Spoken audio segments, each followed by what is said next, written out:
Hello दोस्तों। आज हम लोग बात करते हैं रेंज ऑफ पॉलिनोमियल फंक्शन पर। तो range of polynomial function heading डालते हैं पहले। Range of polynomial. ठीक। अब बात आता है कि अगर अपने को पॉलिनोमियल का रेंज बताना है तो अब उसमें डिपेंड करेगा कि ऑड डिग्री पॉलिनोमियल है या फिर इवन डिग्री पॉलिनोमियल है। अगर अपने को ऑड डिग्री पॉलिनोमियल दिखेगा, ऑड डिग्री पॉलिनोमियल दिखेगा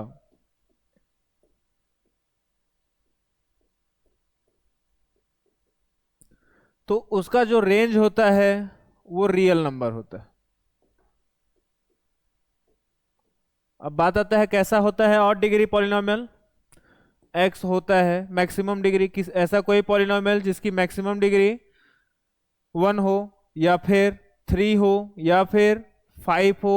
ऐसा मतलब कि डिग्री जो भी हो किसी भी एक्सप्रेशन का पॉलिनोमियल में वो क्या हो, ऑड डिग्री हो। मतलब डिग्री में जो भी हो ऑड होना चाहिए या फिर ऐसा कुछ हो। ठीक है। तो अगर कभी भी अगर अपने को पॉलिनोमियल वर्ड का बात आता है, पॉलिनोमियल वर्ड आया और उसका रेंज पूछा जा रहा है तो आपके दिमाग में तुरंत आना चाहिए कि अगर पॉलिनोमियल है तो ऑड डिग्री पॉलिनोमियल है या फिर इवन डिग्री पॉलिनोमियल है। अगर ऑड डिग्री पॉलिनोमियल है तो उसका रेंज जो होगा वो श्योर है रियल नंबर होगा। रेंज क्या होगा, रियल नंबर।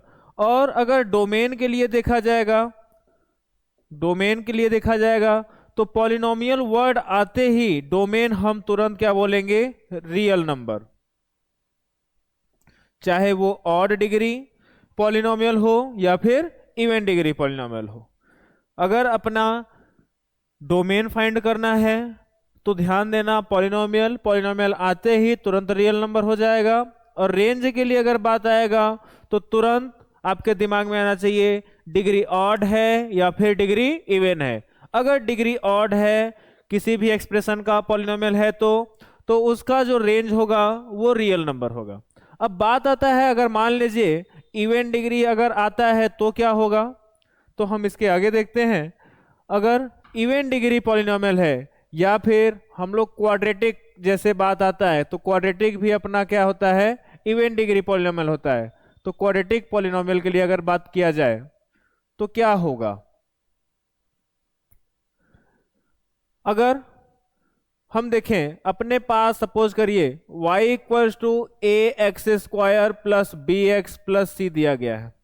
अगर अपने पास y equals to A x square plus B X plus C दिया गया है, ऐसा एक्सप्रेशन है, अपने को इसको क्या करना है, इस एक्सप्रेशन का कंप्लीटिंग द स्क्वायर करना है, या हम ऐसा बोल सकते हैं इसको होल स्क्वायर में कन्वर्ट करना है।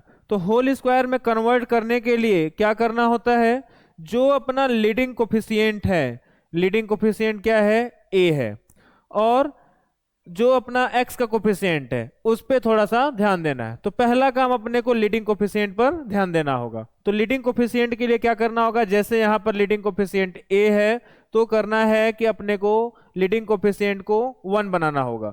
तो लीडिंग कोफिशिएंट को 1 बनाने के लिए क्या करना होगा, पूरे एक्सप्रेशन में से अपने को a कॉमन करना होगा। अगर आपने पूरे एक्सप्रेशन में से a कॉमन किए तो आपको यहाँ पर X square plus B by A into x plus C by A जैसा कुछ दिखेगा। अभी भी ये y के बराबर है। अब अगर ऐसा आया तो अब अगला काम ये होगा कि अपना लीडिंग कोफिशिएंट 1 होते ही तुरंत अब x के कोफिशिएंट पर ध्यान जाएगा। x का कोफिशिएंट कुछ भी हो, क्या करना है, उसके हाफ का स्क्वायर ऐड एंड सब्ट्रैक्ट करना है।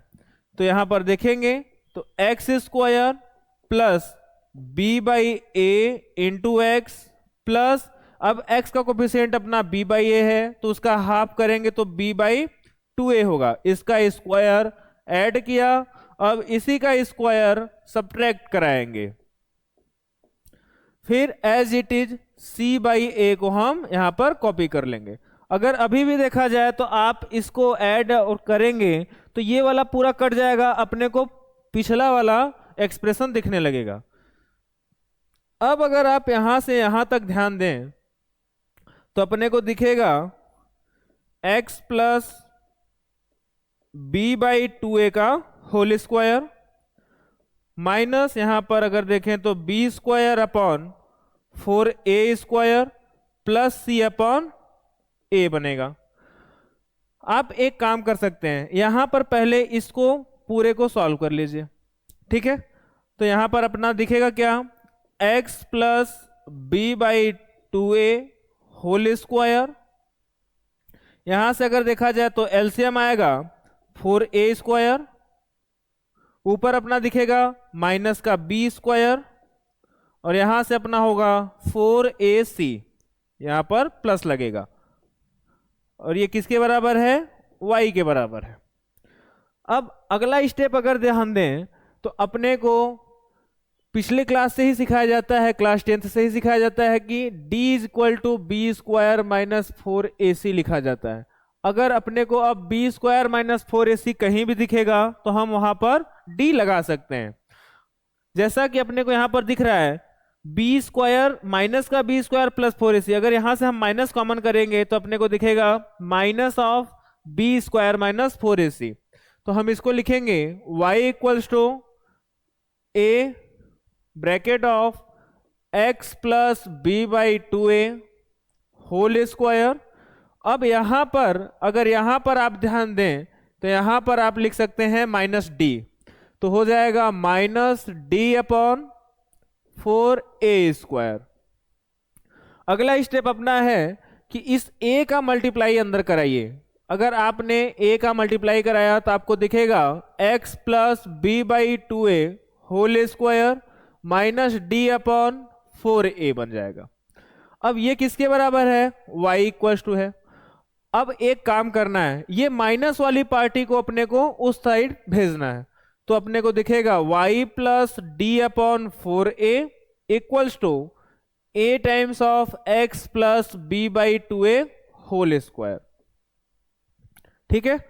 अब अगर आप देखें तो इस पूरे टर्म्स को आप अगर कैपिटल Y नाम दें और इस पूरे टर्म्स को आप कैपिटल X नाम दें तो अपने को दिखेगा a इंटू एक्स स्क्वायर, है ना, a इंटू एक्स स्क्वायर दिखेगा, मतलब overall y equal to A x square अपने को नजर आएगा। अब y equal to A x square का अगर ग्राफ देखें आप तो इसका जो ग्राफ होता है कुछ हद तरह से ऐसा बनता है।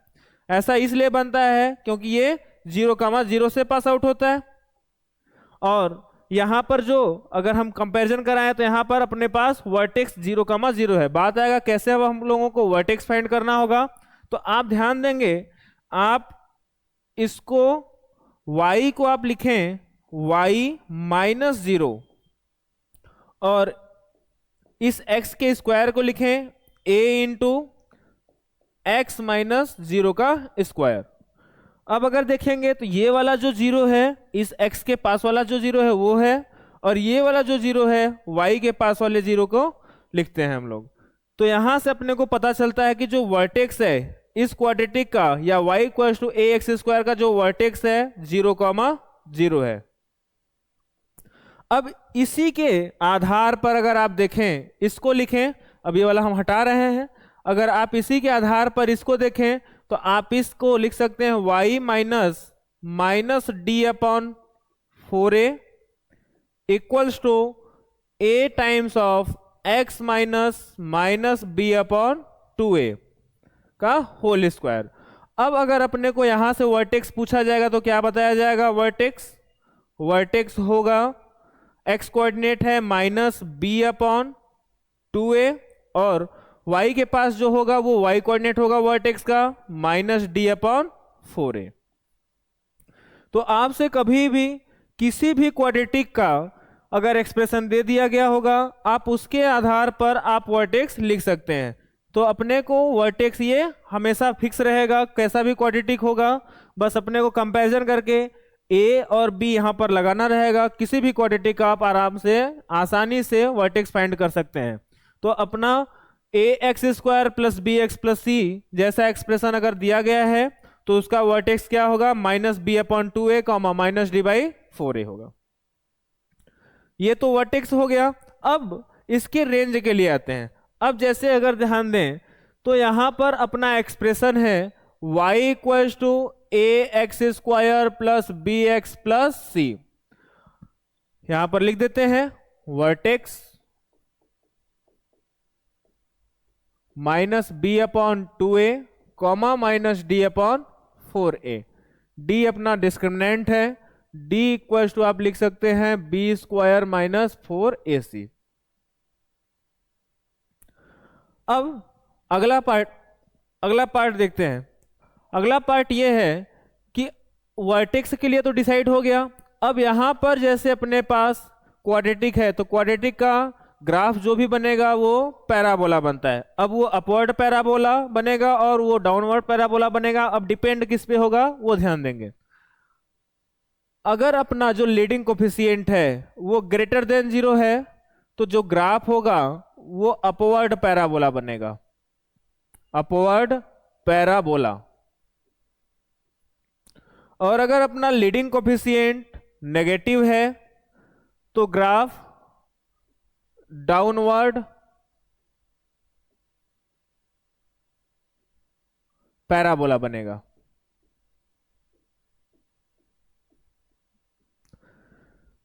डिपेंड है किस पे, लीडिंग कोफिशिएंट पे। अगर अपने पास ऐसा एक्सप्रेशन दिया गया है, ग्राफ अपने को श्योर करना है कि इसका ग्राफ कैसा बनेगा, तो अपने को चेक करना होगा कि लीडिंग कोफिशिएंट पॉजिटिव है या फिर नेगेटिव है। अगर लीडिंग कोफिशिएंट अपना पॉजिटिव है तो अपवर्ड पैराबोला, अगर लीडिंग कोफिशिएंट नेगेटिव है तो graph downward parabola. Upward parabola मतलब ऐसा कुछ और डाउनवर्ड पैराबोला मतलब ऐसा कुछ बनेगा। अब यहां पर बात आता है कि इसका वर्टेक्स क्या होगा, तो इसका vertex minus b by 2a comma minus d by 4a होगा। अब यहां पर अगर वर्टेक्स देखें तो यहां पर भी वर्टेक्स वही होगा, minus B upon 2a comma minus D upon 4a। अब हमको अगर ग्राफ देख करके अगर रेंज बताना होगा किसी भी फंक्शन का, यहाँ पर जैसे यहाँ पर दिया गया है अपने पास यहाँ पर वर्टेक्स है, वर्टेक्स मतलब मिनिमम वैल्यू x की यहाँ पर मिनिमम वैल्यू पर y की क्या मिनिमम वैल्यू मिल रही है। तो यहाँ पर y की जो है मिनिमम वैल्यू क्या है, माइनस डी बाई 4a। तो मिनिमम से मिनिमम, मैक्सिमम से मैक्सिमम अपने को जाना पड़ता है। तो रेंज के लिए अगर देखा जाएगा तो रेंज क्या होगा, यहाँ पर रेंज होगा माइनस डी बाई 4a से कहाँ तक गया, इनफाइनाइट तक गया। माइनस डी बाई 4a पर अपना क्लोज इंटरवल और इनफाइनाइट पर अपना ओपन इंटरवल लगेगा। सेम यहां पर अगर देखें, अब यहां पर रेंज के लिए अगर देखा जाएगा तो मिनिमम कितना है, माइनस इनफाइनाइट, और मैक्सिमम कितना है, माइनस डी बाई 4a। तो यहां पर अगर रेंज देखा जाएगा तो रेंज यहां पर लिखेंगे minus infinite to minus d by 4a। Minus d by 4a पर यहां पर भी क्लोज इंटरवल लगेगा। तो अब अपने को ध्यान देना होगा कि अगर लीडिंग कोफिशिएंट, अगर क्वाड्रेटिक का रेंज पूछा है, अगर अपने से क्वाड्रेटिक का रेंज पूछा है तो अपने दिमाग में दो बातें आनी चाहिए कि लीडिंग कोफिशिएंट अपना पॉजिटिव है या फिर लीडिंग कोफिशिएंट अपना नेगेटिव है। अगर लीडिंग कोफिशिएंट पॉजिटिव है तो ग्राफ अपना अपवर्ड पैराबोला बनेगा, range minus d by 4a to infinite होगा। और अगर लीडिंग कोफिशिएंट नेगेटिव है तो ग्राफ अपना डाउनवर्ड पैराबोला बनेगा, रेंज क्या होगा, minus infinite to minus d by 4a होगा। और दोनों कंडीशन में लीडिंग कोफिशिएंट पॉजिटिव हो या फिर नेगेटिव हो, वर्टेक्स अपना minus b by 2a comma minus d by 4a होगा। यहां पर भी देख लीजिए, यहां पर भी देख लीजिए।